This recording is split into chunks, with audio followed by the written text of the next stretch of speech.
Hello, hi everyone. Welcome to Ace Deep Learn Digital Platform. So, straightforward current affairs without any confusion, right? So ఎవరైతే TSPSC కానీ ఏపీఎస్సికి సంబంధించినటువంటి GS course purchase చేయాలనుకుంటున్నారో లేదా including technical course కూడా purchase చేయాలనుకుంటున్నారో Google play store నుంచి ఏస్ deep learn అనే app మీరు డౌన్లోడ్ చేసుకోవచ్చు. డౌన్లోడ్ చేసుకుని డెమోస్ చూసుకొని ఏ కోర్స్ అయితే మీకు ఇంట్రెస్ట్ ఉందో ఆ కోర్సును పర్చేజ్ చేసుకోవడానికి మీకు అవకాశం ఉంది.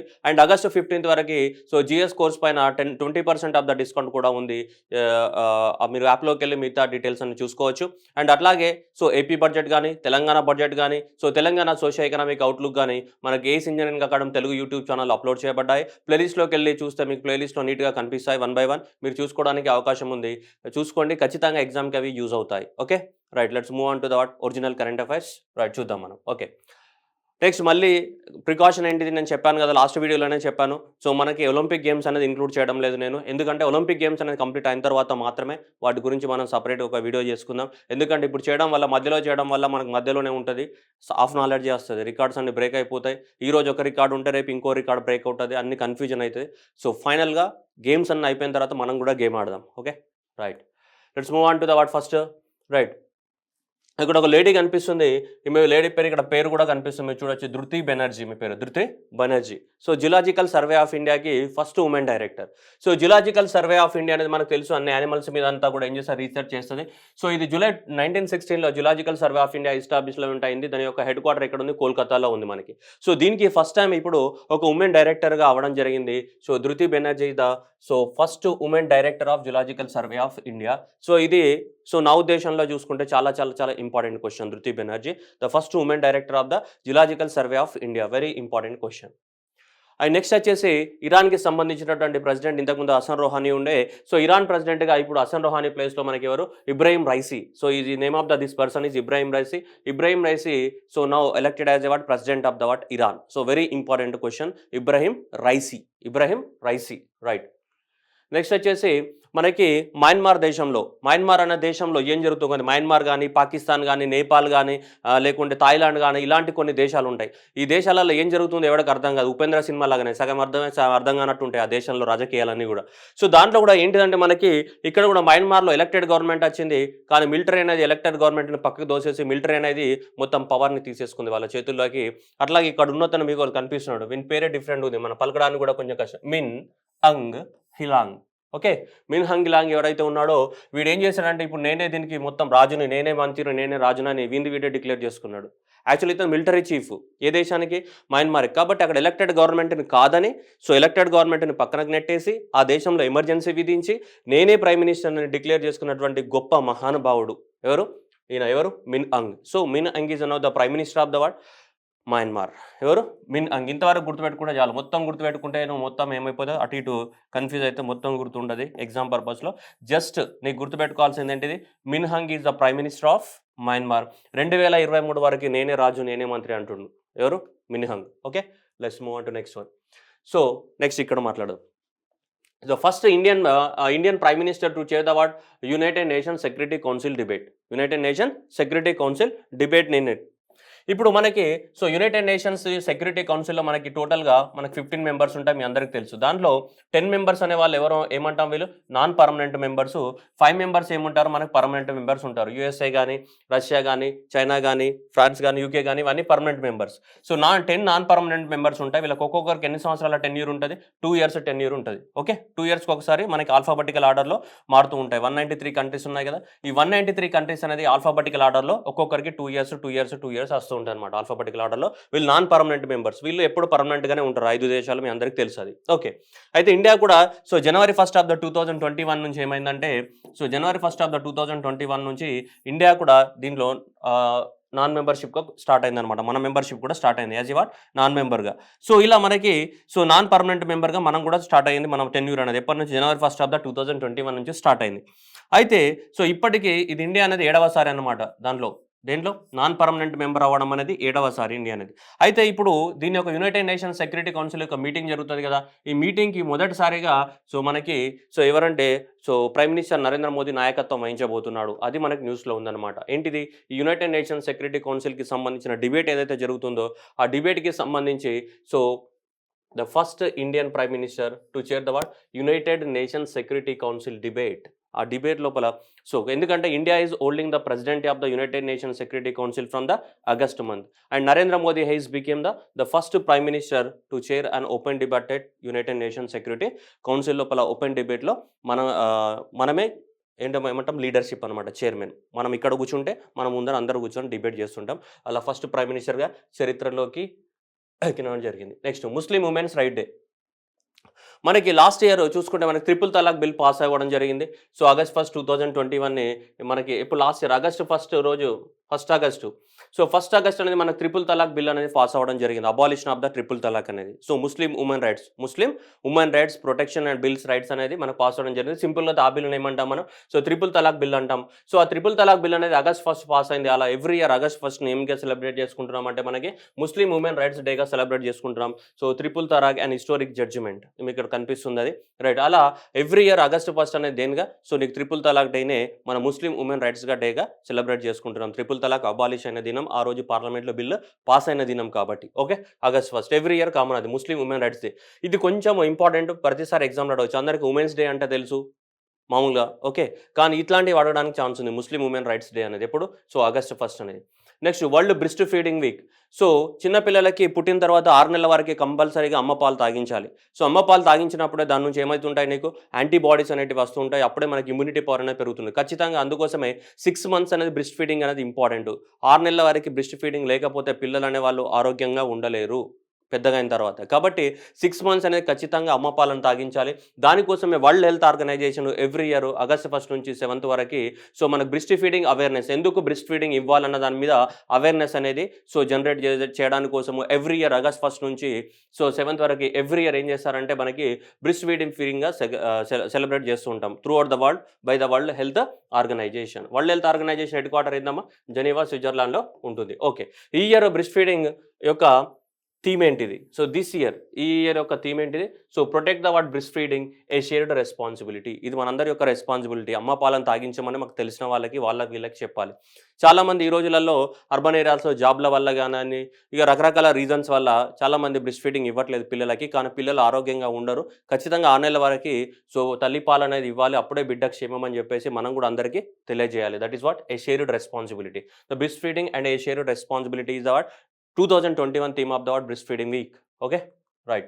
నెక్స్ట్ వచ్చేసి SIM binding. State Bank of India largest public sector bank, భారతదేశంలో అతిపెద్ద పబ్లిక్ సెక్టర్ బ్యాంక్ అయిన స్టేట్ బ్యాంక్ ఆఫ్ ఇండియా ఏం స్టార్ట్ చేసిందంటే సిమ్ బైండింగ్ అనే ఒక కొత్త విధానాన్ని తీసుకొచ్చింది యోనో యాప్ ద్వారా. సో వీళ్ళ యొక్క యాప్ ఏంటి ఉంటుంది మనకి? యూ నీడ్ ఓన్లీ వన్ అనేదే కదా. So YONO app. So SBI యొక్క యోనో యాప్ ఏదైతే ఉందో దానికి ఏంటి ఈ మెథడ్ తీసుకొచ్చారు, సిమ్ బైండింగ్. సిమ్ బైండింగ్ అంటే ఏంటిదంటే నువ్వు ఈ యోనో యాప్ని డౌన్లోడ్ చేసుకోవాలంటే ఏ సిమ్ అయితే ఎస్బీఐ దగ్గర రిజిస్టర్ అయి ఉంటుందో ఆ సిమ్ ద్వారా మాత్రమే డౌన్లోడ్ అవుతాయి. నీ ఫోన్లో 2 సిమ్స్ ఉన్నాయనుకోండి, వేరే నెంబర్ తోటి డౌన్లోడ్ చేసుకుందామంటే డౌన్లోడ్ కాదు. ఏదైతే బ్యాంక్ దగ్గర రిజిస్టర్ అయిన నంబర్ ఉంటుందో ఆ నంబర్ తోటే యాప్ డౌన్లోడ్ అవుతుంది తప్ప నీ ఫోన్లో 2 సిమ్ ఉంటే నాన్ రిజిస్టర్ నంబర్ నుంచి కాదు. అదే దాన్ని ఏమంటాం? SIM binding. సిమ్ బైండింగ్ అంటే బైండింగ్ అట. ఏ సిమ్ అయితే బ్యాంకులో నువ్వు ఇచ్చుంటావు నంబర్, ఆ నంబర్ తోటి డౌన్లోడ్ చేస్తే మాత్రమే యాప్ డౌన్లోడ్ అవుతుంది, లేదంటే యాప్ డౌన్లోడ్ కాదు. దాన్ని మనం ఏమంటాం? సిమ్ బైండింగ్ అని చెప్తుంటాం. ఇలా సిమ్ బైండింగ్ విధానాన్ని తీసుకొచ్చినటువంటి బ్యాంక్ ఏంటిది? State Bank of India, India's largest public sector bank, banker for the what every Indian. Okay, next వచ్చేసి right. Next National Crime Records Bureau. National Crime Records Bureau every year మనకు publish చేస్తుంటుంది. ఎంతమంది suicide చేసుకున్నారు, ఎంతమంది crime rate ఎంత పెరిగింది, ఎన్ని రేపులు జరిగినాయి, ఎంతమంది పాయిజనస్ సూసైడ్స్, ఇవన్నీ రకరకాలుగా ఏషాలన్నీ మనకు పబ్లిష్ చేస్తుంటాయి. ఇప్పుడు ఏం చేశారంటే ఇక్కడ చూడండి, ఆత్మహత్యలు దేని వలన? మనలాంటి వాళ్ళ వలన. ఎవరు? Unemployment. Okay right. So suicides due to the what? Unemployment మీద రిపోర్ట్ రిలీజ్ చేయండి. ఎంతమంది నిరుద్యోగం వలన చనిపోతున్నారు 2019లో అని చెప్పేసి మనం చూస్తే దాదాపు 2851 మంది కేవలము ఉద్యోగం లేని కారణంగా, అన్ఎంప్లాయ్మెంట్ కారణంగా చనిపోయినట్టు నేషనల్ క్రైమ్స్ రికార్డ్ బ్యూరో అనేది రిపోర్ట్ ఇవ్వడం జరిగింది. So that is 2851. సో ఎంత? 8. అయితే దీంట్లో 2016 సంవత్సరంతో కంపేర్ చేస్తే చాలా పెరిగింది. అంటే నిరుద్యోగం వల్ల చనిపోయే వాళ్ళ సంఖ్య పెరిగింది చాలా. సో అది పక్కన పెడితే మనకి ఈ ఇయర్ ఎంతమంది 2019లో ఎంతమంది చనిపోయారు? 2851 చనిపోయినట్టు. దేనివల్ల? ఓవరాల్ సూసైడ్స్ కాదు, suicides are only due to the what? Unemployment వల్ల. ఓకే, ఇది ఎగ్జామినేషన్లో ఇదంతా సొల్లు అడుగుతాడు సార్, సొల్లు ఎందుకు చెప్తారు సార్, మా టైం అంతా ఎందుకు వేస్ట్ చేస్తుంది సార్ అని బాధపడుతుంటావు. నువ్వు బాధపడకమ్మా, నీకు ఈ క్వశ్చన్ అడుగుతాడు. ఏంటిది? అన్ఎంప్లాయ్మెంట్ వల్ల అత్యధికంగా నిరుద్యోగులు చనిపోయినటువంటి రాష్ట్రం ఏది అని అడగడానికి ఛాన్స్ ఉంది. ఏదమ్మా? ఏ పహలే నెంబర్ పే క్యా? కర్ణాటక. ఏది Karnataka registered the greatest number 553 then due to the what unemployment suicides 553 మందితోటి మొదటి ప్లేస్లో ఉంది. And Karnataka followed by Maharashtra with 452 and Tamil Nadu with what 251. Top 3 states Karnataka, Maharashtra, Tamil Nadu. So Karnataka అనేది మొదటి ప్లేస్లో ఉంది. దేనివల్ల ఉద్యోగం లేక చనిపోయిన వాళ్ళల్లో అంటే ఆత్మహత్య చేసుకున్న వాళ్ళ సంఖ్యలో నేషనల్ క్రైమ్స్ రికార్డ్ బ్యూరో ప్రకారం Karnataka standing first place. Okay right. Train కనిపిస్తుంది. ఈ ట్రైన్ అనేది మనకి పూణేలో కడుతున్నటువంటి మెట్రో ట్రైన్కి సంబంధించినటువంటి కోచ్. ఈ కోచ్ అనేది ఎక్కడ తయారవుతున్నాయంటే మనకి ఇటలీలో తయారవుతున్నాయి ఈ కోచ్ అనేది. So this is the what India's lightest, చాలా తక్కువ వెయిట్ ఉన్నటువంటి కోచెస్ అన్నమాట. ఇప్పటివరకు సో ఇంత తక్కువ వెయిట్ ఉన్నటువంటి కోచెస్ ఏం యాక్సిల్ లోడ్ అనేది జస్ట్ 15.5 టన్స్ మాత్రమే ఉంటుంది యాక్సిల్ పైన లోడ్. మామూలుగా నాగ్పూర్లో ఉంది కానీ మనకు అది 16 tons of the what axle load ఉంటుంది, కానీ దీని యాక్సిల్ లోడ్ అని జస్ట్ 15.5. సో ఇప్పటివరకు భారతదేశంలో ఢిల్లీలో కానీ, హైదరాబాద్ కానీ, బెంగళూరు కానీ, చెన్నై కానీ అన్ని సిటీస్లలో ఉన్న మెట్రోలు కనుక కంపేర్ చేస్తే సో అన్నీ కూడా హెవీ వెయిట్ ఉన్నటువంటి కోచెసే ఉన్నాయి. This is the what India's first lightest metro coach అనమాట. 15.5 టన్స్ తోటే మనకి యాక్సిల్ లోడ్ ఉన్నటువంటి ఇది పూణేలో రాబోతుంది. ఇవి ఇటలీలో మ్యానుఫ్యాక్చర్ అవుతున్నాయి. ఈవెన్ దో ఇవన్నీ కూడా ఇటలీలో మ్యానుఫ్యాక్చర్ అయినా కానీ మ్యానుఫ్యాక్చర్ చేసేది ఇటలీ కంపెనీ కాదు, ఇండియన్ కంపెనీ ఇటలీకి వెళ్ళి ఇటలీ కంపెనీనే కొనేసింది. ది రివర్స్ ఉంది కదా చెప్పుకోవడానికి, రైట్. అంటే ఇటలీలో కూడా మన వాళ్ళు ఒక కంపెనీనే కొనేసినారు. That is a what importance year. Titagarh అనేది ఎక్కడ ఉంది మనకి? టీటాగర్ అనేది వెస్ట్ బెంగాల్లో ఉంది. టీటాగర్ వ్యాగన్ ఫ్యాక్టరీ అనేది వెస్ట్ బెంగాల్లో ఉంది. ఈ వెస్ట్ బెంగాల్లో ఉన్న టీటాగర్ వాళ్ళు ఏం చేస్తారంటే ఇటలీలో ఉన్న ఒక కంపెనీని కొని పడేసి ఇటలీలోనే మ్యానుఫ్యాక్చర్ చేస్తున్నారు, ఇండియాకి రాలేదు. ఇండియన్ కంపెనీ అయినా మ్యానుఫ్యాక్చరింగ్ మాత్రం ఎక్కడ జరుగుతుంది? మనకి ఇటలీలో జరుగుతుంది. ఇండియాస్ లైటెస్ట్ కోచెస్ ఏ coaches? Metro coaches, rail coaches కాదు. ఇండియాస్ లైటెస్ట్ మెట్రో కోచెస్ అనేది మనకి పూణే మెట్రో రైలు కోసము ఇటలీ నుంచి తీసుకురావడం జరుగుతుంది, మీకు అనిపిస్తుంది. అండ్ దాంతో పాటు దీని యొక్క ఇంకో ఇంపార్టెన్స్ ఏంటిదంటే ఫస్ట్ టైం మామూలుగా మనకి ఇది అల్యూమినియం తోటి తయారు చేస్తున్నారు. మీరు మామూలుగా ఉన్న మెట్రో కోచెస్ అల్యూమినియం కాకుండా టైటానియం వేరే వాటితో ఉంటాయి, కానీ ఇది ఫస్ట్ టైం అనేది ఏంటిదంటే అల్యూమినియం తోటి తయారు చేస్తున్నారు. ఏది? సో ఇది ఓకే. సో అల్యూమినియంతో తయారు చేస్తున్నటువంటి భారతదేశంలో అల్యూమినియంతో తయారు చేసే కోచెస్ కూడా ఫస్ట్ టైం ఎక్కడికి వస్తున్నాయి? పూణేకే వస్తున్నాయి. అట్లాగే భారతదేశంలో లైటెస్ట్ మెట్రో కోచెస్ కూడా ఎక్కడికి వస్తున్నాయి? పూణేకే వస్తున్నాయి. ఏ దేశం నుంచి? ఇటలీ నుంచి వస్తున్నాయి. ఓకే రైట్, చూద్దాం దాని గురించి డీటెయిల్స్ బతాయింగే అభి. చలో దేఖో ఇదర్. సో 1 or 2 కోచెస్ అనేవి వస్తున్నాయి పూణే మెట్రో రైలుకి. ఎక్కడి నుంచి? మనకి ఇటలీ నుంచి వస్తున్నాయి. చూడండి, so they have the what lighter having the what 15.5 tons of the what axle load మాత్రమే ఉంది. నాగ్పూర్లో ఉన్నటువంటి కోచెస్కి ఆల్మోస్ట్ ఇప్పుడు 16 ఉంది. ఇవి నాగ్పూర్లో ఉన్న దానికంటే ఇంకా చాలా తక్కువ వెయిట్, 15.5 ఉంది. So the railway wagon factory ఏది? టీటాగర్, వెస్ట్ బెంగాల్లో ఉన్నటువంటి ఇది టీటాగర్లో ఆల్రెడీ గవర్నమెంట్ ఆఫ్ ఇండియా అదేముంది మనకి కోచ్ ఫ్యాక్టరీ ఉంది, దాని పేరు టీటాగర్, వెస్ట్ బెంగాల్లో ఉంది. అయితే ఈ టీటాగర్లో ఉన్నటువంటి వెస్ట్ బెంగాల్ వాళ్ళు ఏం చేశారంటే సో ఇక్కడ ఫైర్మా ట్రాన్స్పోర్ట్ అని ఉందా, ఇది ఇటలీ కంపెనీ. ఫైర్మా ట్రాన్స్పోర్ట్ ఏదైతే ఫైర్మా ట్రాన్స్పోర్ట్ ఉందో ఈ ఫైర్మా ట్రాన్స్పోర్ట్ అనేది ఇటలీ కంపెనీ. ఈ ఫైర్మా ట్రాన్స్పోర్ట్ ఏదైతే ఉందో దీన్ని మొత్తం కొనేసినారు వీళ్ళు. ఈ టీటాగర్ కోచ్ వ్యాగన్ ఫ్యాక్టరీ ఏదైతే ఉందో వాళ్ళే దీన్ని మొత్తం కూడా కొని పడేసినారు. ఏది? ఇది ఫైర్మా ట్రాన్స్పోర్ట్ ఉందా? ఈ ఫైర్మా ట్రాన్స్పోర్ట్ని 100% ఆఫ్ ద వాట్ దీని ఓనర్షిప్ని వీళ్ళు టీటాగర్ వ్యాగన్ ఫ్యాక్టరీ తీసేసుకుంది. అంటే ఇది ఇటలీలో ఉంది కానీ ఇప్పుడు ఇటలీ కంపెనీ కాదు, వీళ్ళదే. ఇది ఎవరిది? టీటాగర్ వాళ్ళ కంపెనీ. సో కాబట్టి మన వాళ్ళే మ్యానుఫ్యాక్చర్ చేసి ఇక్కడ ఇటలీలో మ్యానుఫ్యాక్చర్ చేసి ఇండియాకి ఇంపోర్ట్ చేసి పూణేకి తీసుకొచ్చి పూణేలో ట్రైన్కి అటాచ్ చేస్తారనమాట. ఓకేనా అమ్మ? అది గుర్తుపెట్టుకోవాల్సిన అవసరం ఉంది. ఓకే రైట్, చూడండి, Titagarh is now having the what 100% of the stake ఈ కంపెనీలో. ఏది? ఫైర్మా ట్రాన్స్పోర్ట్లో మొత్తం కూడా ఎవరిది? టీటాగర్ వ్యాగన్ ఫ్యాక్టరీ వాళ్ళదే ఉంది. ఓకే నెక్స్ట్ ఈ రూపీ డిజిటల్ పేమెంట్. ఇక నరేంద్ర మోదీ మళ్ళీ కొత్త తీసుకొచ్చిండు. ఇక రూపే కార్డ్ అయిపోయింది, మళ్ళీ ఇంకోటి వచ్చింది. ఏంది? ఈ వేసారు మళ్ళీ కొత్త బూడిద పూసుకున్నారు మళ్ళీ. ఏంటిది? ఈ rupee payment solution on August 2, 2022. ఇదేంటిదట? ఏంటిది ఈ రూపీ డిజిటల్ సొల్యూషన్ అని? ఏంటిది? ఇది ఈ పదం గుర్తుపెట్టుకోవాలి. ఈ రూపీ ఈజ్ అనే ఈ ఓచర్ బేస్డ్ పేమెంట్ సొల్యూషన్. ఇప్పుడు ఏమైనా అడిగిన అనుకో, నేను ఇలా అడిగిన అనుకోండి, మీ ఫ్రెండ్ అరే ఈ రూపీ అంటే ఏంద్రాబాయ్ అని అడిగిన అనుకో, అప్పుడు ఏం ఆన్సర్ చెప్తావు? ఈ రూపీ అంటే ఏంటిదంటే ఆన్సర్ ఉండాలి కదా నీ దగ్గర. ఈ రూపీ అంటే అదే డిజిటల్ పేమెంట్ అని చెప్తావా? అదే డిజిటల్ పేమెంట్ కాదు, ఏ రకమైన డిజిటల్ పేమెంట్ అనేది అవసరం మనకి. ఈ రూపీ ఈజ్ నథింగ్ బట్ ఈ రూపీ ఈజ్ అండ్ చూడండి ఇక్కడ ఈ పదం ఇంపార్టెంట్. ఈ rupee is electronic voucher based payment solution. ఏముంటుంది అక్కడ? ఓచర్ అనేది ఉంటుంది.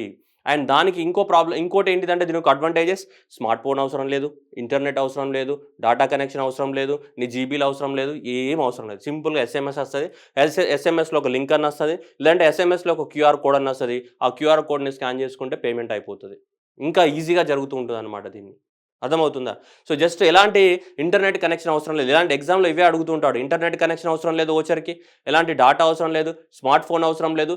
ఏం అవసరం లేదు. సింపుల్‌గా నీకెక్కడైనా ఒక కంపెనీ ఉంది. ఒక కంపెనీ నీకు డబ్బులివ్వాలి. డబ్బులివ్వాలనుకున్నప్పుడు ఏం చేస్తది నీకు సింపుల్‌గా ఓచర్ రూపంలో పంపిస్తది. ఆ ఓచర్ ఏ విధంగా వస్తది నీ ఫోన్‌కి? చిన్న కోడ్ రూపంలో వస్తది. ఆ కోడ్‌ని స్కాన్ చేస్తే ఆటోమేటిక్‌గా ఏమైతది? నీకు మనీ అనేది నీ అకౌంట్‌లోకి ఎవరికి పేమెంట్ చేయాలనో వాళ్ళకి వెళ్ళిపోతాయి అంతే సింపుల్‌గా. ఓకే. ఫర్ ఎగ్జాంపుల్ మీరు ఒక కంపెనీలో పనిచేస్తున్నాను. కంపెనీ మీకు సాలరీ ఇవ్వాలనుకున్నది. ఇప్పుడు ఏం చేస్తారు? సాలరీస్ ఇవ్వకుండా కంపెనీ అనే వాళ్ళు మీ మొబైల్ ఫోన్‌కి ఓచర్లు పంపిస్తారు. 10,000 ఓచర్. ఆ 10,000 ఓచర్ నువ్వేం చేసుకో రిడీమ్ చేసుకోవచ్చు సింపుల్‌గా. Very simple. ఆల్రెడీ మీరు అమెజాన్ గాని, ఫ్లిప్‌కార్ట్‌లో గాని ఓచర్స్ వస్తాయా లేదమ్మా? రిడీమ్ ఓచర్స్ అని వస్తుంటాయా లేవా? ఇది కూడా గదే. కాకపోతే ఏంటంటే ఈ రూపీ అని కొత్తగా దాని పేరు పెట్టి మనల్ని కన్‌ఫ్యూజ్ చేస్తుర్రు. మనల్ని కన్‌ఫ్యూజ్ చేయడానికి ఏం లేదు ఆడ. గవే ఓచర్లు. ఎక్కడ పోయినా గవే ఓచర్లు ఉంటాయి. ఓకే. ఓకే. సో ఈ ఓచర్ బేస్డ్. నెక్స్ట్ ఇది ఎవరు తయారు చేశారు? National payment corporation of India వాళ్ళు దీన్ని తయారు చేయడం జరిగింది. ఓకే. ఎవరెవరి సహాయంతో తయారు చేశారు? మరంటే దీన్ని తయారు చేయమని ఎవరెవరు ఇన్వాల్వ్ అయ్యారంటే సో వీళ్ళు ముగ్గురు ఇన్వాల్వ్ అయ్యారు దీంట్లో. Department of the what financial services, ministry of the health and family welfare and the what national health authority వీళ్ళు ముగ్గురు కూడా ఇన్వాల్వ్ అయ్యారు. ఎందుకంటే ఎక్కువ మొత్తంలో గవర్నమెంట్ స్కీమ్స్ ట్రాన్స్ఫర్ చేయడానికి కోసం ఉపయోగిస్తారని చెప్పి ఎక్కువ మొత్తంలో హాస్పిటళ్లలో ఉపయోగించడానికి వీలు పడుతుందని చెప్పేసి ఇవ్వడం జరిగింది. Department of the what financial services, ministry of the health and family and the what national health authority. Okay. ఎందుకంటే ఆయుష్మాన్ భారత్ అనే స్కీమ్ ఉంది కదా గవర్నమెంట్‌ది 5 లాక్ ఇన్సూరెన్స్‌ది. దానికోసం ఎక్కువ వాడుకోవచ్చు అని చెప్పేసి ఈ హెల్త్ ఫ్యామిలీ డిపార్ట్మెంట్ కూడా ఇన్వాల్వ్ అయింది. మరి ఇప్పుడు ఎల్‌పీజీ సిలిండర్ ఉంది. నీకు రూ. 200 అనేది బెనిఫిట్ వస్తుంది. అప్పుడు ఏమైతది? నీ అకౌంట్‌లో కాకుండా నీకు ఓచర్ వచ్చేస్తది ఖతం. ఓచర్ జిందాబాద్. ఓకే. అలా అన్నమాట ఇది. ఏది? ఈ rupee digital payment solution. Okay. August 2వ తారీఖు నుంచి స్టార్ట్ అయింది. ఇది క్వెషన్ ఇంపార్టెంట్. ఇది క్వెషన్ చాలా ఇంపార్టెంట్ అమ్మ. ఓకే. ఇది చాలా చాలా ఇంపార్టెంట్. ఓకే. ఇది కూడా ఈ రూపీ అనేది ఏంటిది? Voucher based. Voucher based digital payment solution. అది మర్చిపోవద్దు. నెక్స్ట్ ఆర్టిఫిషియల్ ఇంటెలిజెన్స్ టూల్ ఎవరిది? ఏఐసిటిసి. మీకు అందరికి పరిచయం. 4 సంవత్సరాలు బీటెక్ చదువుకొని అలసిపోయి ఉంటారు ఆ పేరు విని. ఏది? ఏఐసిటిసి. సో ఏఐసిటిసి ఒక ఆర్టిఫిషియల్ ఇంటెలిజెన్స్‌ని తయారు చేశారు. దాని పేరు ఏంటిదంటే AICTE translation automated artificial intelligence tool. Automated చూడండి. Artificial intelligence tool. ఏంటిదట అంటే అదొక టూల్ తయారు చేసిరట. అది ఇట్లా ఇంగ్లీష్‌లో ఉన్న బుక్‌ని కాస్త 11 లాంగ్వేజ్‌లకి ఇట్లనే కన్వర్ట్ చేస్తాంట. రోబోలో మనకి రజనీకాంత్ ఇట్లా అంటాడు కదా! అలా ఇది కూడా ఏంటిదంటే ఇట్లా అంటే కథ. 11 లాంగ్వేజ్‌లలో ట్రాన్స్‌లేట్ అయిపోతది. ఇంగ్లీష్‌లో ఉన్న బుక్‌లో ఏది? ఇస్మే देखो हिंदी में, बंगाली में, मराठी में, तेलुगु में, तमिल में, गुजराती, कन्नड़, मलयालम, पंजाबी, असम ये सब पूरा लैंग्वेज में कन्वर्ट हो जाता. ఏదైతే ఉందో మొత్తం కూడా సో ఇంగ్లీష్‌లో ఉన్న బుక్ అంతా కూడా ఇట్లా 11 లాంగ్వేజ్‌లోకి ట్రాన్స్‌లేట్ అయిపోతదట ఆటోమేటిక్‌గా. అలాంటిది ఒక ఆర్టిఫిషియల్ ఇంటెలిజెన్స్‌ని తయారు చేయడం జరిగింది. దాన్ని ఎవరు? ఏఐసిటిసి వాళ్ళు. దాని పేరే AICTE translation of the what automatic artificial intelligence. So that is translation. దానివల్ల ఏమైద్ది? ఎందుకు ఇది తీసుకొచ్చారు? ఇప్పుడు ఇంజినీరింగ్ అనేది ఇది తెలుగు మీడియంలో రావాలి. ఇంజినీరింగ్ అనేది అన్ని రీజనల్ లాంగ్వేజ్‌లో రావాలని కూడా గవర్నమెంట్ ఆల్రెడీ అప్రూవల్ ఇచ్చేసింది. ఫినాన్షియల్ ఇయర్ నుంచి తెలుగు మీడియంలో కూడా చదువుకోవడానికి పర్మిషన్ ఇవ్వడం జరిగింది. ఏంటిది? Engineering education. మరి ఇంజినీరింగ్ బుక్స్ తెలుగులో ఉండయి కదమ్మా! అప్పుడు ఏం చేయాలి? ఇస్కో యూజ్ కర్నా హై. ఆర్టిఫిషియల్ ఇంటెలిజెన్స్‌కు యూజ్ చేస్తే అప్పుడేమైతే ఇంగ్లీష్‌లో ఉన్న బుక్ 5 నిమిషాలలో తెలుగులో ప్రత్యక్షమైతుంది. Next Gopalpur port. ఈ గోపాల్‌పూర్ పోర్ట్ అనేది మనకి ఏడ ఉంది అయ్యా అంటే ఇది మనకి ఈడ ఉంది ఒరిస్సాలో. ఓకే. ఒరిస్సాలో ఉన్నటువంటి గోపాల్‌పూర్. సో ఈ పాత ఒరిస్సా పేరేంటిది? అశోకుడు కళింగ యుద్ధము చేసెను. 261 బీసీలో కళింగ యుద్ధం చేసెను. కళింగ యుద్ధం చేసిన 2.5 సంవత్సరాల తర్వాత అశోకుడు ఉపగుప్త యొక్క సమక్షంలో బౌద్ధ మతంలో చేరెను అని చిన్నప్పుడు చదువుకొని ఉంటాం. అవునా? బట్టి పట్టుకొని ఉంటాం. అది ఎందుకు తెలియదు కానీ బట్టి పట్టినాం మనం. ఓకే. ఈ కళింగ ఏదైతే కళింగ ఉందో ఇది old name of the what Orissa అనమాట. Old name of the Orissa. Okay. So మనకి ఈ కళింగకి దగ్గరలోనే మన ఇదంతా కూడా కళింగ రాష్ట్రం అంటే ఒరిస్సాది పాత నేమ్ అనమాట. ఇక్కడనే మనకి ఒరి రాష్ట్రాలు ఏముంది మనకి గోపాల్‌పూర్. సో ఈ గోపాల్‌పూర్ పోర్ట్ అనేది ఎక్కడుంది మనకి? సో గోపాల్‌పూర్ పోర్ట్ అనేది మనకి ఒరిస్సా రాష్ట్రంలో ఉంది. ఓకేనా? ఇది ఎప్పటి నుంచో చాలా కాలం నుంచో ఇది ఫేమస్ అనమాట. వరల్డ్ వార్ 1 టైమ్‌లోనే ఇది చాలా ఫేమస్. ఒరిస్సా రాష్ట్రంలో ఉన్నటువంటి ఏంటిది? ఈ గోపాల్‌పూర్ పోర్ట్ అనేది ఇక్కడ ఉంది మనకి. సో అదేంటిదంటే అక్కడ మనకి ఏం జరిగింది మరి గోపాల్‌పూర్‌లో ఎందుకు మాట్లాడుతున్నామంటే చూడండి. Indian naval ship. ఇండియా యొక్క ఒక నావల్ షిప్ ఏంటిది? INS Kanjar. INS Kanjar. So INS Kanjar became the first Indian navy ship to call at the heritage coastal port of the Gopalpur in Orissa. Okay. ఒరిస్సాలో గోపాల్‌పూర్‌లో ఉన్నటువంటి పోర్ట్ ఏదైతే ఉందో ఆ పోర్ట్‌కి ఇండియన్ నావల్ షిప్ అయినటువంటి INS Kanjar అనేది వెళ్ళడం జరిగింది. ఐఎన్ఎస్ కంజర్. సో ఏదైతే ఐఎన్ఎస్ కంజర్ ఉందో ఆ ఐఎన్ఎస్ కంజర్ అనేది ఈ ఈ గోపాల్పూర్ పోర్ట్, ఒరిస్సాలో ఉన్నటువంటి గోపాల్పూర్కు వెళ్ళడం జరిగింది. ఎందుకు దీన్ని మాట్లాడుతున్నామంటే గోపాల్పూర్ పోర్ట్ అనేది మనకు ఒక ఏంటి హెరిటేజ్ పోర్ట్, వారసత్వంగా వచ్చినటువంటి పోర్ట్ అనమాట. వారసత్వ పోర్ట్, హెరిటేజ్ సైట్స్ అంటే మీ అందరికీ తెలుసు కదా, ఇది ఒక హెరిటేజ్ పోర్ట్ అనమాట. మనకి 2022 సంవత్సరం నాటికి మనకేంటి భారతదేశానికి స్వతంత్రం వచ్చి 75 సంవత్సరాలు కంప్లీట్ అవుతున్నాయి కదా, అమృత్ మహోత్సవం అంటున్నావు కదా. 1947 నుంచి 2022 వరకు ఏమైనా 72 సంవత్సరాలు అవుతుంది భారతదేశానికి స్వతంత్రం వచ్చి. ఆ సందర్భంగా గవర్నమెంట్ ఆఫ్ ఇండియా ఏ వేడుకల్ని సెలబ్రేట్ చేస్తుంది? అమృత్ మహోత్సవ్, 75 సంవత్సరాల స్వతంత్ర భారతం అని. సో అమృత్ మహోత్సవ్ పేరుతో సెలబ్రేట్ చేస్తుంది. సో కాబట్టి ఆ దాంట్లో భాగంగానే ఈ ఐఎన్ఎస్ కంజర్ అనేది ఈ పోర్టుకు వెళ్ళడం జరిగింది. అంతే, దానికి సంబంధించి ఇంకేం క్వశ్చన్ లేదు. ఒకవేళ క్వశ్చన్ వస్తే జస్ట్ గోపాల్పూర్ పోర్ట్ ఎక్కడ ఉందని, లేదంటే ఐఎన్ఎస్ కంజర్ రావచ్చు అంతే. నెక్స్ట్ భువనేశ్వర్ అనేది ఎందుకు న్యూస్లో ఉంది? This is a what capital of the Odisha. This is a what first Indian city to achieve the 100% Covid vaccination to the its people. భారతదేశంలో ఇప్పటివరకు ఏ సిటీ లేదు, ఇదే first city 100% Covid vaccination complete అయినటువంటి వన్ అండ్ ఓన్లీ సిటీ ఏది? Bhubaneswar. Okay, that is the only city to complete the 100% vaccination. Next వచ్చేసి ashwagandha.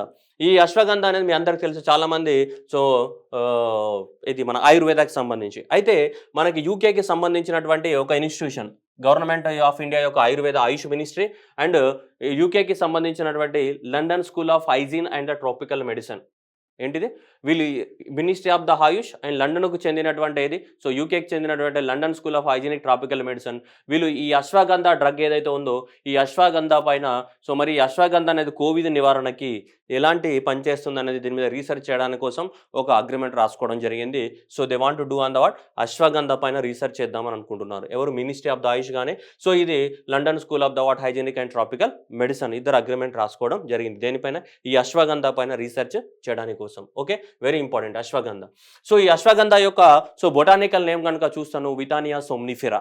Okay, దీని యొక్క బొటానికల్ నేమ్ ఏంటిదమ్మా? Withania somnifera, commonly known as what? Indian winter cherry అని పిలుస్తుంటారు దీన్ని, Indian winter cherry. ఇది ఎప్పటి నుంచో మనకి తరతరాలుగా ఎప్పటి నుంచో ఇది మన భారతదేశంలో ఇంపార్టెంట్ ఆయుర్వేద డ్రగ్. మామూలుగా ఇమ్యూన్ సిస్టమ్ని బూస్ట్ చేయడానికి వాడుతూ ఉంటారు, స్ట్రెస్ని తగ్గించడానికి, ఇమ్యూన్ సిస్టమ్ని బూస్ట్ చేయడానికి కానీ, లేదంటే యంగ్గా కనిపించడానికి కానీ, ఇలాంటి వాటి కోసం అశ్వగంధాన్ని వాడుతుంటాం. వితానియా సోమ్నిఫెరా లేదంటే సో వింటర్ చెర్రీ అని పిలుస్తుంటాం దీన్ని. సో ఇప్పుడు ఇది కోవిడ్కి పనిచేస్తుందా లేదా అని చెప్పేసి మనకి రీసెర్చ్ చేయడానికి కోసం వీళ్ళతో టైఅప్ అయ్యాం. ఎవరికి? London School of Hygiene and Tropical Medicines తోటి మనం కూడా ఏమయ్యాం? టైఅప్ అవ్వడం జరిగింది. Okay, next Goa Bhumiputra అధికారిణి bill. So ఇదేంటిది? గోవాలో ఎవరైతే 30 సంవత్సరాలుగా నివాసం ఏర్పరచుకున్నారో ఆ నివాసం ఏర్పరచుకున్న వాళ్ళకి సో రైట్స్ ఇవ్వడానికి కోసం, వాళ్ళకి ఆ భూమి పైన హక్కులు ఇవ్వడానికి కోసం ఈ బిల్ తీసుకురావడం జరిగింది. అంతకు మించి ఇంకా ఏం లేదు ఎగ్జామినేషన్లో. It is recognise as the anyone living in the state for more than 30 years. ఆ 30 yearsకి ఏముంటారు? అలా ఆ ప్రాంతాల్లో నివాసం ఏర్పరచుకుని ఉంటే ఆ స్మాల్ డ్వెల్లింగ్ యూనిట్స్ ఏదైతే ఉన్నాయో, ఎక్కడైతే నివాసం ఏర్పరచుకున్నారో దానికి వాళ్ళకి ఏమిస్తారు? సో ఓనర్షిప్ రైట్స్ ఇవ్వడం జరుగుతుంది. దానికోసమే తీసుకొచ్చారు. ఇక్కడ భూమిపుత్ర అన్నాడు కదా, భూమిపుత్ర అంటే సన్ ఆఫ్ సాయిల్ అని. అంటే అక్కడ 30 సంవత్సరాలకు పైగా నివాసం ఏర్పరచుకుని ఎవరైతే ఉన్నారో వాళ్ళని ఏమంటారు? Son of soil. సో భూమిపుత్ర అధికారిణి బిల్. ఓకే, 30 సంవత్సరాలు ఎవరైతే అక్కడ రెసిడెన్స్ ఏర్పాటు చేసుకొని వాళ్ళకి ఇల్లుకి మీద రైట్స్ లేవో వాళ్ళకి రైట్స్ ఇవ్వడానికి కోసం గోవా గవర్నమెంట్ అనేది తీసుకురావడం జరిగింది. Next Kuthiran tunnel in Kerala. So this is the first road tunnel in Kerala, first road tunnel in the state which will drastically reduce the distance between the Tamil Nadu and the Karnataka మధ్యన. సో డిస్టెన్స్ తగ్గించడానికి కోసం ఇది 1.6 kilometers of the tunnel అనేది నిర్మించడం జరిగింది. ఏ రాష్ట్రంలో? మనకి so ఈ కేరళ రాష్ట్రంలో నిర్మించడం జరిగింది. ఆ టన్నెల్ పేరేంటిది? Kuthiran tunnel. Okay, Kuthiran tunnel. Next forensic sciences అనేది మనకి హైదరాబాద్లోనే ఉంటుంది. ఫోరెన్సిక్ సైన్స్ ల్యాబొరేటరీ ఎక్కడ ఉంది? మనకి హైదరాబాద్లో ఉంది జనరల్గా. ఓకే, అట్లాగే ఇప్పుడు ఏం చేశారంటే హైదరాబాద్లో ఉంది ఫోరెన్సిక్ సైన్స్ కదమ్మా, డిఎన్ఆర్ ఫింగర్ ప్రింట్స్ హైదరాబాద్లో ఉంటుంది. ఫోరెన్సిక్ సైన్స్ యూనివర్సిటీ మనకి గుజరాత్లో అహ్మదాబాద్లో ఉంది. నేషనల్ ఫోరెన్సిక్ సైన్స్ యూనివర్సిటీ ఎక్కడ ఉంది? మనకి అహ్మదాబాద్ గుజరాత్లో ఉంటుంది. ఏది? National forensic science university. దాంట్లో భాగంగానే ఇప్పుడు ఉత్తరప్రదేశ్లో కూడా ఒకటి లాంచ్ చేయడం జరిగింది. Uttar Pradesh institute of the forensic sciences అనేది ఎక్కడ? లక్నోలో. ఇది ఒక్కటే ఇంపార్టెంట్. ఎక్కడ లాంచ్ చేశారు ఉత్తరప్రదేశ్లో అంటే లక్నోలో కూడా వాళ్ళ రాష్ట్రానికి సంబంధించి ఒక ఫోరెన్సిక్ సైన్స్ యూనివర్సిటీ కడుతున్నారు. ఉత్తరప్రదేశ్ ఫోరెన్సిక్ సైన్స్ లాబొరేటరీ ఎక్కడ? సో లక్నో ఫౌండేషన్ స్టూడెంట్ ఒరిజినల్‌గా భారతదేశానికి మొత్తం ఒకటి ఉంది. నేషనల్ ఫోరెన్సిక్ సైన్స్ యూనివర్సిటీ అనేది ఎక్కడ ఉంది మనకి? అహ్మదాబాద్‌లో. ఇది ఉత్తరప్రదేశ్ రాష్ట్రానికి సంబంధించింది. ఓవరాల్‌గా ఇండియాకి సంబంధించింది ఎక్కడ ఉంది మనకి? అహ్మదాబాద్‌లో ఉంది. డీఎన్ఏ ఫింగర్ ప్రింటింగ్స్ ఇది హైదరాబాద్‌లోనే ఉంది. Next Atal, ATL means Atal. So Atal tinkering labs and tinkerpreneurs boot camp. ఇది నీతి ఆయోగ్ వాళ్ళు మనకేం చేశారంటే ఎవరైతే స్కూల్ లెవెల్‌లో ఉన్నటువంటి వాళ్ళు ఉంటారో వాళ్ళని ఏమన్నారు? ట్రింక్‌ప్రెన్యూర్స్ అన్నారు. Tinkerpreneurs. This name is derived from the word phrase enabling the word so tinker, enabling the student to tinker from the word comfort of their homes and become the word entrepreneurs. ఎవరైతే so 10th class కన్నా 6th నుంచి 10th class students ఎవరైతే ఉన్నారో వాళ్ళందరూ కూడా Covid వల్ల కూడా ఇళ్లలోనే ఉండి బ్రెయిన్ అంతా ఏమైంది చెదలు పట్టిపోయింది పాపం పబ్జీ గేమ్ ఆడి.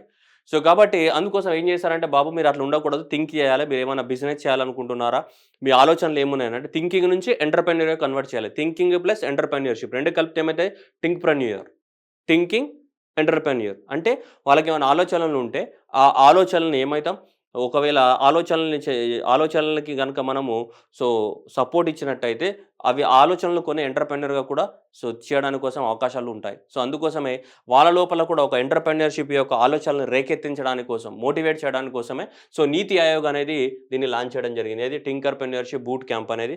దాదాపు ఇది కంప్లీట్ అయిపోయిందన్నమాట. 9 వీక్స్ అనేది ట్రైనింగ్ జరిగింది చిన్న స్కూల్ పిల్లలకి వాళ్ళందరూ కూడా. 31st మే నుంచి 2000 August 1st of the 2000 వరకి. సో ఏటీఎల్ ట్రింకర్‌ప్రెన్యూర్ పిల్ enable the what participant and develop the what business ideas and create the what end to end strategy for setting up of the what new ventures. జనరల్‌గా ఇదంతా కూడా ఎవరికి school level students కోసం ఇది జరగడం జరిగింది. ఎవరి సమక్షంతోటి?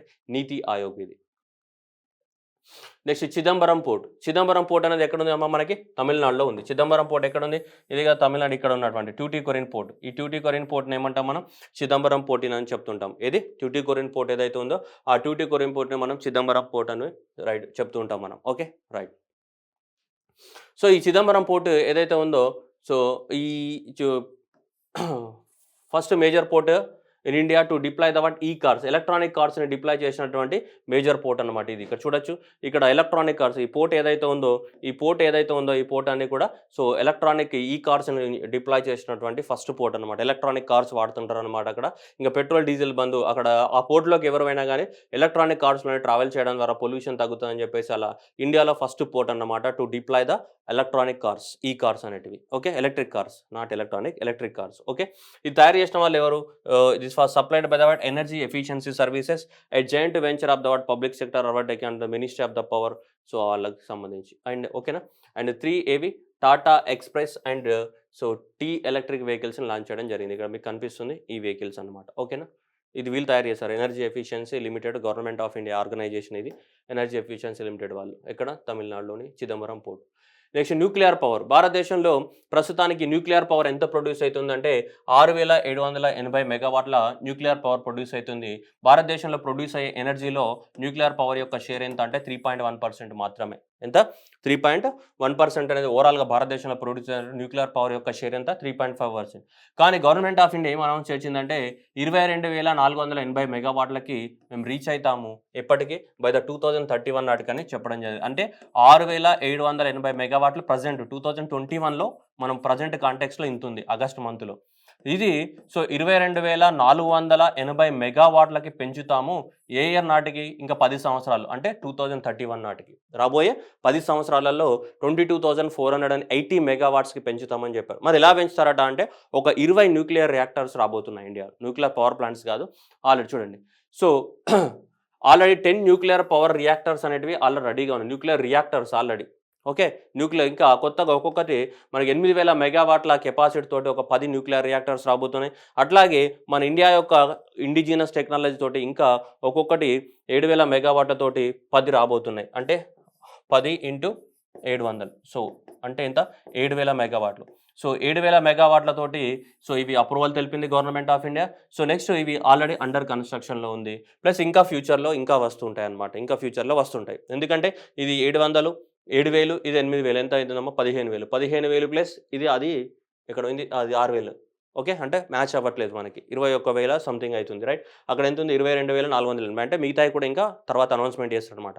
మొత్తానికి మీరు ఎగ్జామ్ పర్పస్లో ఏం గుర్తుపెట్టుకోవాలంటే సో ఇప్పుడు ఎంత ఉంది ప్రజెంట్ న్యూక్లియర్ పవర్, దాని యొక్క షేర్ ఎంత, ఓవరాల్ ఎనర్జీ మిక్స్లో షేర్ ఎంత, 3.1%. అంటే 65% మనకు దేని నుంచి వస్తుంది? కోల్ నుంచి వస్తుంది. న్యూక్లియర్ పవర్ నుంచి ఎంత ఉంది? జస్ట్ 3.1% ఉంది. అది కూడా 6780 మెగావాట్స్ ఉంది. దాన్ని 22480 మెగావాట్స్కి 10 సంవత్సరాలలో పెంచబోతున్నాయి. ఇలా 8000 మెగావాట్లతోటి ఆల్రెడీ అండర్ కన్స్ట్రక్షన్లో ఉన్నాయి. 7000 మెగావాట్లు అనేది ఫ్యూచర్లో కన్స్ట్రక్ట్ చేయబోతామని గవర్నమెంట్ చెప్పింది. Next natural gas. ఏదైతే న్యాచురల్ గ్యాస్ ఉందో ఈ న్యాచురల్ గ్యాస్ను కూడా మన ఎనర్జీ మిక్స్, ఇప్పుడు మామూలుగా ఎనర్జీ అంతా మన యొక్క ఎనర్జీ మిక్స్ అంటే ఏంటిది? Power supply. పవర్ సప్లై అనేది భారతదేశంలో ఎక్కువ మొత్తంలో ఏంటిది? కోల్ బేస్డ్, తర్వాత హైడ్రో ఎలక్ట్రిక్ పవర్ ద్వారా జనరేట్ చేయొచ్చు, తర్వాత ఏంటిది? సోలార్ ఎనర్జీ ద్వారా జనరేట్ చేయొచ్చు, తర్వాత విండ్ ఎనర్జీ ద్వారా జనరేట్ చేయొచ్చు. ఓకే, ఇవే కదా మేజర్ సోర్సెస్ అనేటివి. సో ఇవి కోల్ కానీ, హైడ్రో ఎలక్ట్రిక్ పవర్ కానీ, విండ్ కానీ మేజర్. అయితే న్యాచురల్ గ్యాస్ ద్వారా కూడా మనకి జనరేట్ చేయడానికి అవకాశం ఉంది పవర్ అనేది. ఓకే, ఈ న్యాచురల్ గ్యాస్ ద్వారా జనరేట్ చేసేది ఏదైతే పవర్ ఉందో ఇది దాదాపు 15%కి రీచ్ అవుతుందని చెప్తుంది. ఇప్పుడు చాలా చాలా తక్కువ, లెస్ దాన్ 1% ఉంది భారతదేశంలో. ఇప్పుడు ఆల్మోస్ట్ 1% అనుకోవచ్చు. 1% మాత్రమే. సో జనరల్గా ఏంటి, మనకి న్యాచురల్ గ్యాస్ ద్వారా పవర్ ప్రొడక్షన్ జరుగుతుంది. సో ఈ న్యాచురల్ గ్యాస్ ద్వారా మనకి 15% ఆఫ్ ద పవర్ ప్రొడక్షన్కి పెంచుతాము ఏ ఇయర్ నాటికి? 2030 నాటికి అని చెప్తుంది. అట్లాగే ఇప్పుడు న్యూక్లియర్ పవర్ ఎంత ఉందమ్మా? 3.1% ఉంది. సో ఓకే, అంటే 3.1% ఈక్వల్ టు ఇదే కదా మనం చదివింది 6780 మెగావాట్స్. ఇది న్యూక్లియర్ పవర్కి సంబంధించింది. అదే న్యాచురల్ గ్యాస్ ద్వారా అయితే జస్ట్ లెస్ దాన్ 1% ఉంది. దాన్ని 15%కి పెంచుతాము power production by using the natural gas A year నాటికి? 2030 నాటికి అని చెప్పేసి గవర్నమెంట్ చెప్పింది. నెక్స్ట్ పవర్ సెక్టర్కి సంబంధించి ఒక రిపోర్ట్ రిలీజ్ చేయడం జరిగింది. ఎవరు? నీతి ఆయోగ్. నీతి ఆయోగ్ ఒక రిపోర్ట్ రిలీజ్ అయింది. దాని పేంటిది? Turning around the word power distribution systems. ఈ రిపోర్ట్ ఎవరు రిలీజ్ చేశారని అడుగుతాడు. This report is released by prepared and released by NITI Aayog and the Rocky Mountain Institute. RMI stands for Rocky Mountain Institute. ఇది RMI, Rocky Mountain Institute అనే వీళ్ళిద్దరు కలిసి మనకి ఈ రిపోర్ట్ని రిలీజ్ చేయడం జరిగింది. ఈ రిపోర్ట్ ప్రకారం ఏంటిదంటే భారతదేశంలో ఉన్నటువంటి డిస్కమ్స్, ఈ పవర్ డిస్ట్రిబ్యూషన్ కంపెనీ డిస్కమ్స్ ఏవైతే ఉన్నాయో అవన్నీ కూడా 90,000 కోట్ల లాస్లో ఉన్నాయి. ఎంత? 90,000 కోట్ల లాస్లో ఉన్నట్టు ఈ రిపోర్ట్ చెప్తుంది. ఓకే, ఇదంతా ఎవరు అడగరు, కానీ ఈ రిపోర్ట్ ఎవరు రిలీజ్ చేశారని అడుగుతాడు. ఏది? Turning around the word power distribution system అనే రిపోర్ట్ని ఎవరు? నీతి Aayog and Rocky mountaineer institute of USA వీళ్ళిద్దరు కలిసి ప్రిపేర్ చేసి రిపోర్ట్ని రిలీజ్ చేయడం జరిగింది. నెక్స్ట్ స్విగ్గీ ఈ సైకిల్స్. ఏదైతే మనకి మీ అందరికీ తెలుగు స్విగ్గీ వాళ్ళు కూడా ఫుడ్ డెలివరీ కోసము ఈ సైకిల్ని స్టార్ట్ చేయడం జరిగింది.